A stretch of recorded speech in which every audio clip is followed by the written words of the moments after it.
The Southern Expressway, the E01, the first of its kind in Sri Lanka, was declared open in November 2011.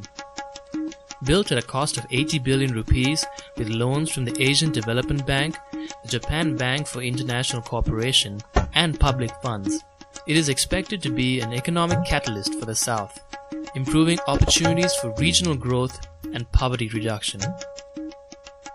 Although the final trace, the right of way, explicitly avoided highly populated areas, displacement was inevitable. 1,338 families were affected. They lost houses, agricultural lands, commercial property, and green spaces. They faced changes to their living conditions, jobs, social networks, and access to roads, schools, and farms. This is the story of resettlement.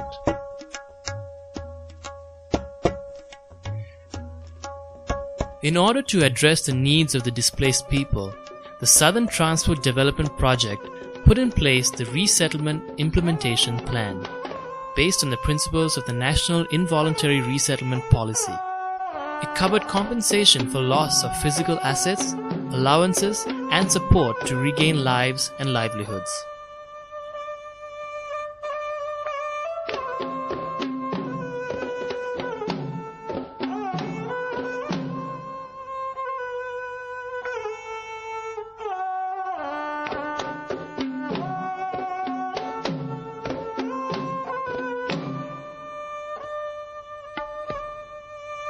The Land Acquisition and Resettlement Committee, known as LARC, can be considered the most important innovation under the Resettlement Implementation Plan. It operationalized the concept of replacement value to compensate for losses and put in place a forum for a negotiated settlement to arrive at a fairer outcome. Most felt that the LARC mechanism was a good tool, but there were some who were intimidated by the process.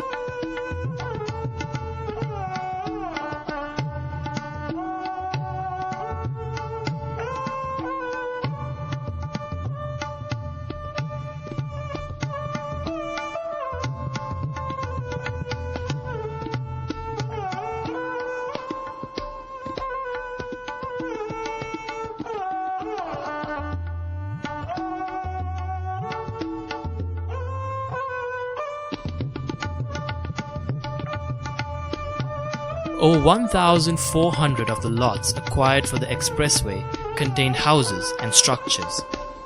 During the process of shifting, many lived in temporary accommodation for about 1 year. This transition period showed a steep downturn in living conditions and psychological well-being.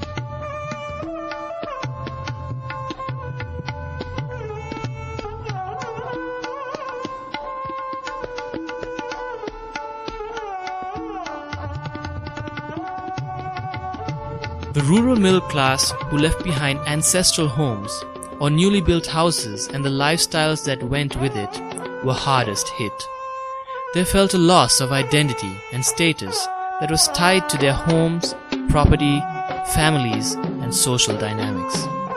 Another group who found resettlement especially hard were the elderly, who had to adjust to changing living conditions. People were offered a choice of self-relocating or moving into resettlement sites on land acquired by the RDA, and 46% chose to move into these sites. The sites were selected in consultation with the people who were keen to remain as close as possible to their original homes and social networks. The RDA developed these sites with basic amenities such as water, electricity, roads, and drains. The vast majority of families moved into better quality houses with better amenities. The change is most apparent in the housing conditions of the previously landless and poorer households.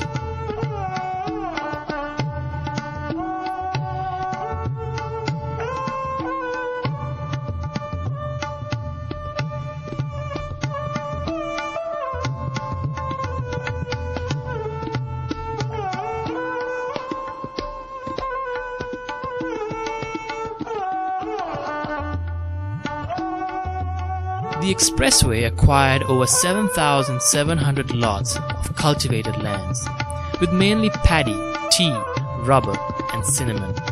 The ability to restart cultivation activities were hampered by construction impacts such as flooding, silting, and dust. The inability to replace lost agricultural land also led to a drop in incomes.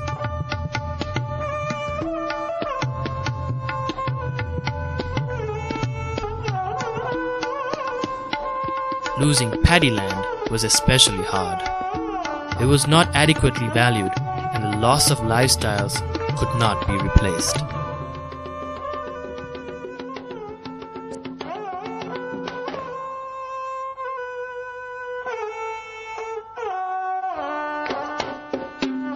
For those who were able to continue with cultivation, especially cash crops, the path to recovery has been slow, but is regaining momentum. About 135 of the lots acquired were used for business and commercial activities. Some were formal enterprises, but the majority was informal businesses.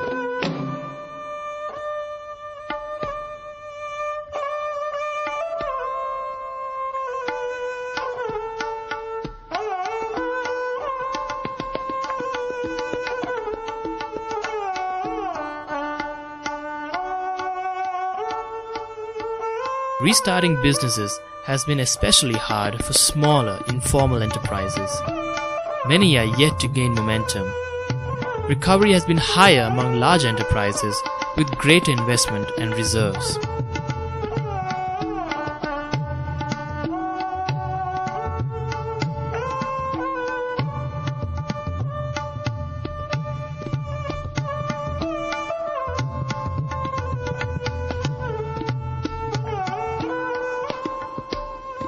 People who resettled and others who restarted their livelihoods close to the expressway had to live over an extended period of time with severe air and noise pollution and vibrations caused by blasting, compaction, piling, and heavy machinery.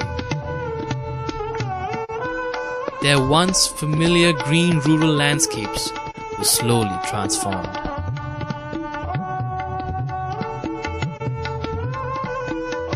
Living next to such large-scale construction affected people in numerous ways.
Despite the disruptions of living next to an expressway, people found ways and means to make the best of it.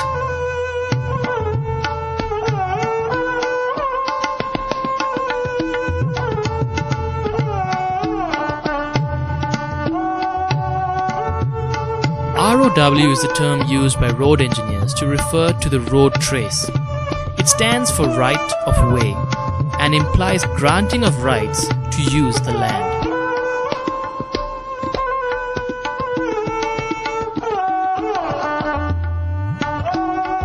When we take to the expressway, perhaps we should spare a thought for those who gave up their rights over this land, their right to use it as a home, a business, a cultivation, to allow others the right to travel on an expressway.